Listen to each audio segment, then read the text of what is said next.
Bismillahirrahmanirrahim. Assalamu alaikum. This is Asad Yaqub, and in this video I'll tell you how to deal with IELTS speaking part 3. IELTS speaking part 3 is called discussion, right? And in this part, examiner is going to ask you some follow-up questions which are related to the cue card, right? So in part 3, there will be the follow-up questions which are from the cue card. Now, I'm going to tell you there are 4 types of questions the examiners usually ask the students, right? For what you have to do for all 4 type of questions, you must learn a variety of structures, a variety of sentence structures, right? So the first one is called opinion. In part 3, IELTS speaking, examiner will ask you some questions where you will have to give your opinion. Questions like, do you think, or do you believe, or what do you think, or according to you. So they may ask you 1 to 2 questions where you will have to give your opinion. Now what you guys need to do, you need to learn some good phrases which you can use to express your opinion. As far as I am concerned, to my way of thinking, well, according to me, and then you can go on, right? So these phrases really value. Examiner comes to know that yes, I asked opinion-based question, and this candidate knows how to give his or her opinion properly. So number 1 type is opinion. They will ask you a couple of questions about your opinion in part 3. After opinion, the second important category is advantages and disadvantages. Questions like, what are the benefits of using public transport? What are the drawbacks of going abroad? Advantages, disadvantages, or benefits, drawbacks. There can be a couple of questions. Let me tell you, okay, I'll come to that later. This is the second category of questions. After this, the third important category of questions is called comparison. Examiner is going to ask you a couple of questions where you will have to compare 2 things. It can be one thing from the past, one from present, or it can be both things from the present, or it can be one thing from present and one from future. So you must know some comparative adjectives and you must know some comparative structures. It is important. Then you'll be able to compare. Otherwise, if they ask you a comparative question and you use simple words, you don't even use any comparative phrase or any comparative structure, you will get low bench score for that. Okay?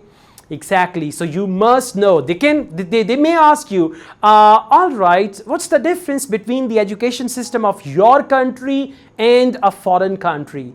Well, in foreign countries, if I compare, as compared to foreign country, in comparison with foreign country, the education system of my country, blah, blah, blah, you can go on, right? So you must know at least 3, 4, 5 comparative structures. Okay. After comparison, the next important type of questions is what we call prediction. They will ask you a couple of questions where they would see whether you know how to use future tense and some structures for prediction.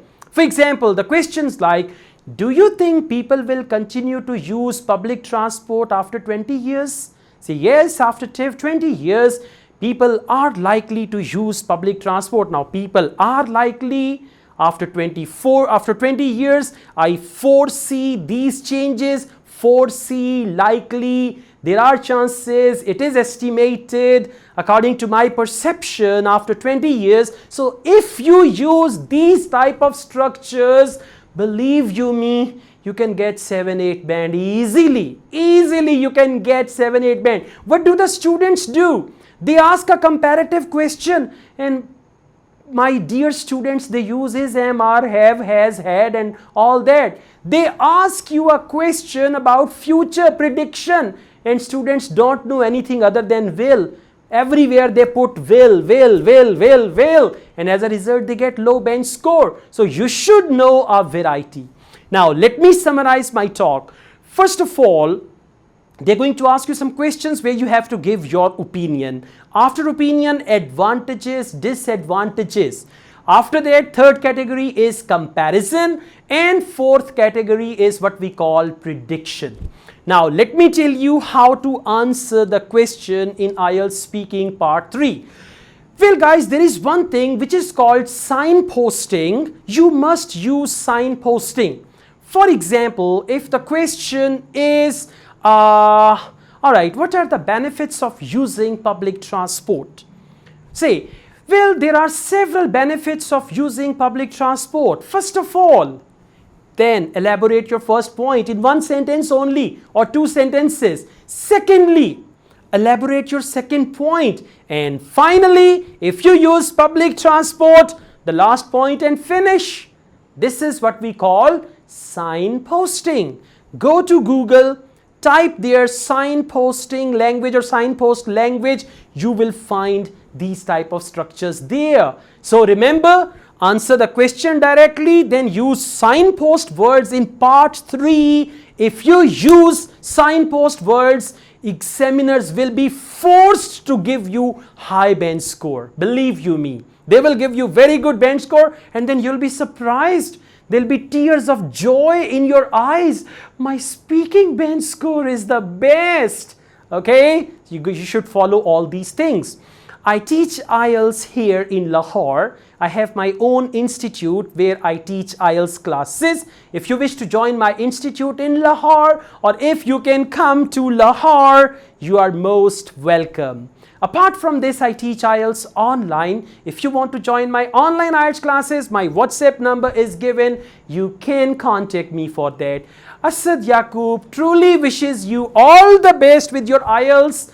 Take good care of yourselves. Allah Hafiz.